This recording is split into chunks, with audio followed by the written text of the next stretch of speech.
felt for a bit that steampunk was getting out of vogue. However, in our current age where we're having Expedition 33, Clair-Obscur Expedition 33, let's get that in the right order, and Lies of P, and In Exile has their upcoming game Clockwork Revolution, we're starting to get hints of steampunk coming back to being in vogue. However, even before this, there was a sense going on in the vibes around discussion or discourse that a lot of what was marketed as steampunk was stuff that was less punk and more just Victorian-inspired pulp sci-fi, or as the folklios refer to the webcomic Girl Genius Gaslamp Fantasy, where works that, in theory, circumvented the social and political ills of the Victorian period, not necessarily pretending they didn't exist, but creating worlds where they could have adventures inspired by Wells, Verne, and Haggard, but without the racism, classism, and imperialism.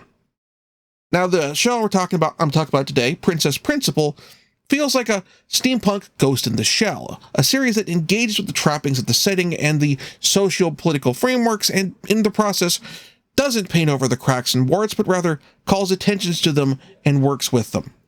Princess Principal is set in an alternative Victorian England which has been split in two, following a populist uprising into, well, two chunks: the Commonwealth of Albion and the Kingdom of Albion. The Commonwealth is more of a parliamentary democracy, while the kingdom remains predominantly ruled by the aristocracy and a hereditary monarch. Much as with Cold War Germany, and Berlin in particular, as part of this, London is split in two, divided by a massive wall. However, in this case, the kingdom is more antagonistic, operating as secret police, along with seeking to continue their imperial growth, while the Commonwealth wants to continue to break up the empire.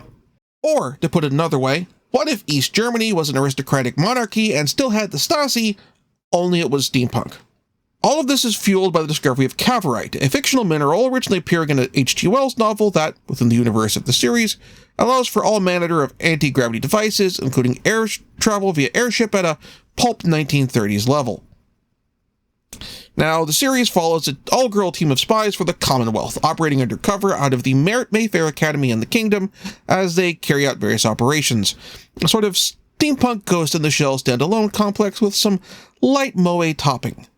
The team is made up of Ange, the team's field lead, Dorothy, the driver and one of the two face members of the team, and is also literally the oldest member, being a 20-year-old posing as a 17-year-old, along with Chise, a Japanese exchange student, and Ninja, who kind of joins the team partway through and is a sort of distaffed Goemon from Lupin III, along with two field operatives from the kingdom: Princess Charlotte, who seeks to ascend to the throne and enact policies that would be supportive of the Commonwealth's democratic leanings, and Beatrice, a friend of Princess Charlotte who gets roped into the group to protect her, and who can read lips and mimic voices using an artificial voice box that was implanted in her by her mad scientist father prior to his death.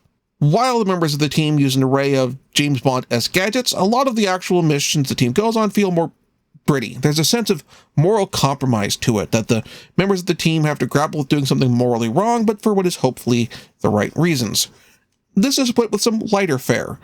For example, the team taking over a laundry business from its negligent owners in order to find a soldier whose uniform, which is washed there, is contaminated for cavorite so they can retrieve a MacGuffin from his possession, and in the process running an in all but name Kaizen in order to improve processes so the business runs more efficiently and safely, and leaving ownership of the business in the hands of the workers, literally giving the workers control of the means of production.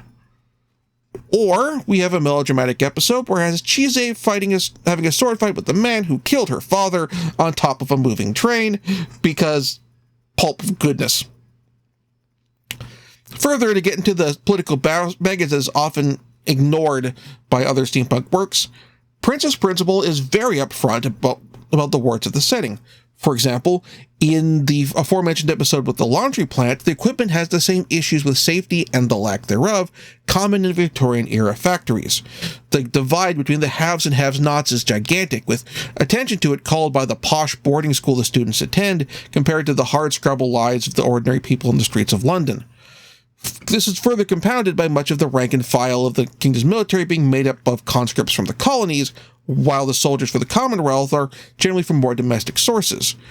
Chise, because she's not white, faces a significant amount of racial prejudice, which comes up at multiple occasions over the course of the show.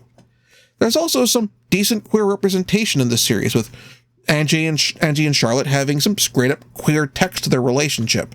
They never go so far as to kiss, but there are some pretty serious statements of affection and, yes, some heavy hand-holding.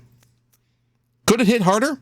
Absolutely. One of the things I've encountered when reading reviews from other writers, including women of color, when it comes to the racial and sexual violence that the show doesn't go into, beyond cheesy experience with racism, is it's important to strike a balance when it comes to addressing those issues and their existence without overdoing it. To put it another way, you can if you have a fictional aura that allows anti-gravity engines, you can have a setting where you don't have your female characters threatened with disempowerment through sexual assault.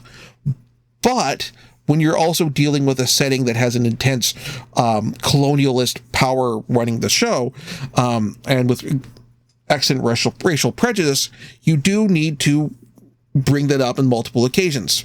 In this case, the issue that I would say here is that the number 2 for one of the secret police forces who's investigating our trying to catch our protagonists is a woman of color, with dark skin.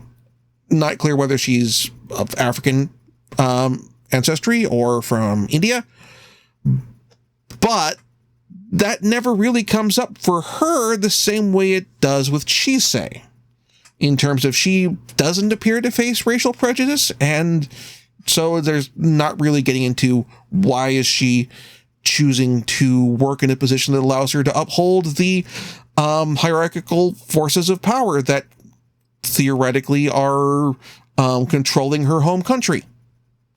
Now, there's a series of sequel films that I have not finished watching yet that may get into this, but as of the first series, it is not touched on particularly well.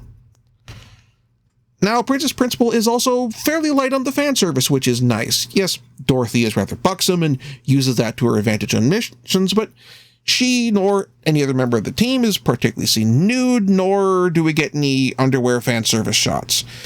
Arguably, Dorothy and Angie's work costumes do show a significant degree of lag, enough to raise the same complaints that I had about Huntress's costume in the Nightfall saga and the lack of knee protection, but otherwise it's never really focused on.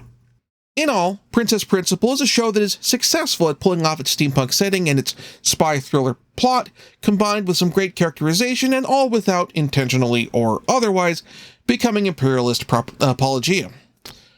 As of this recording, Princess Principal is currently available for purchase on Blu-ray from Crunchyroll Store and from Amazon, and is available for streaming from HiDive. Buying anything through the affiliate links in the doobly-doo helps to support the show.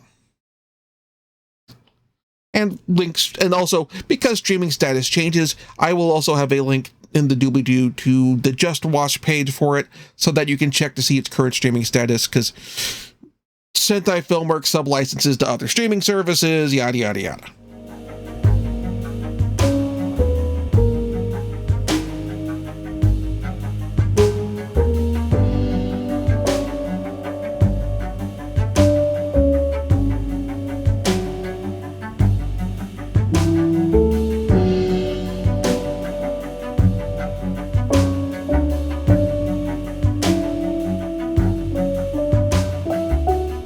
Thank you very much for watching. If you enjoyed the show, please like and subscribe, and also consider backing my Patreon. Patreon backers get episodes up to 1 week early of this show and any future Let's Plays.